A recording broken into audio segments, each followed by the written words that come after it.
اور دفاعی موقف اختیار کیے مشرکین کی تابڑتوڑ حملوں کو روک رہے تھے، انہیں خاصا نقصان پہنچا رہے تھے۔ زبان پر عہد کا کلمہ تھا۔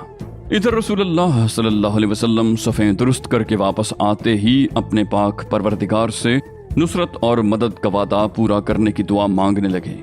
آپ علیہ السلام کی دعا یہ تھی: اے اللہ، تو نے مجھ سے جو وعدہ کیا ہے اسے پورا فرما دے۔ اے اللہ، میں تجھ سے تیرا عہد اور تیرے وعدے کا سوال کر رہا ہوں۔ پھر جب گھمسان کی جنگ شروع ہو گئی، نہایت زور کا رن پڑا اور لڑائی شباب پر آ گئی، تو آپ علیہ السلام نے یہ دعا فرمائی: اے اللہ، اگر آج یہ گروہ ہلاک ہو گیا تو تیری عبادت نہ کی جائے گی۔ یا اللہ، اگر تو چاہے تو آج کے بعد تیری عبادت کبھی نہ کی جائے۔ آپ علیہ السلام نے خوب تضرع کے ساتھ دعا کی، یہاں تک کہ دونوں کندھوں سے چادر گر گئی۔ ابو بکر رضی اللہ عنہ نے چادر درست کی اور عرض پرداز ہوئے: اے اللہ کے رسول، بس کیجیے۔ آپ علیہ السلام نے اپنے رب سے بڑے الہاح کے ساتھ دعا فرمائی۔ ادھر اللہ نے فرشتوں کو وحی کی۔ ارشاد باری تعالیٰ ہے: میں تمہارے ساتھ ہوں، تم اہل ایمان کے قدم جماؤ، میں کافروں کے دل میں رعب ڈال دوں گا۔ اور رسول اللہ صلی اللہ علیہ وسلم کے پاس وحی بھیجی: میں 1000 فرشتوں سے تمہاری مدد کروں گا جو آگے پیچھے آئیں گے۔ اس کے بعد رسول اللہ صلی اللہ علیہ وسلم کو ایک جھپکی آئی۔ پھر آپ علیہ السلام نے سر اٹھایا اور فرمایا: ابو بکر خوش ہو جاؤ، یہ جبریل ہیں، گرد و غبار میں اٹے ہوئے۔ ابن اسحاق کی روایت میں یہ ہے کہ آپ علیہ السلام نے فرمایا: ابو بکر خوش ہو جاؤ، تمہارے پاس اللہ کی مدد آ گئی۔ یہ جبریل علیہ السلام ہیں، اپنے گھوڑے کی لگام تھامے اور اس کے آگے آگے چلتے ہوئے آ رہے ہیں اور گرد و غبار میں اٹے ہوئے ہیں۔ اس کے بعد آپ علیہ السلام چھپر کے دروازے سے باہر تشریف لائے۔ آپ علیہ السلام نے زرہ پہن رکھی تھی۔ آپ علیہ السلام پرجوش طور پر آگے بڑھ رہے تھے اور فرماتے جا رہے تھے: ان قریب یہ جتھا شکست کھائے گا اور پیٹھ پھیر کر بھاگے گا۔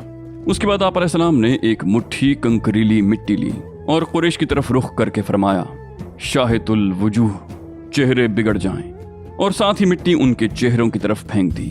پھر مشرکین میں سے کوئی بھی نہ تھا جس کی دونوں آنکھوں، نتھنے اور منہ میں اس ایک مٹھی مٹی میں سے کچھ نہ کچھ گیا نہ ہو۔ اس کی بابت اللہ تعالیٰ کا ارشاد ہے: جب آپ نے پھینکا تو در حقیقت آپ نے نہیں پھینکا بلکہ اللہ نے پھینکا۔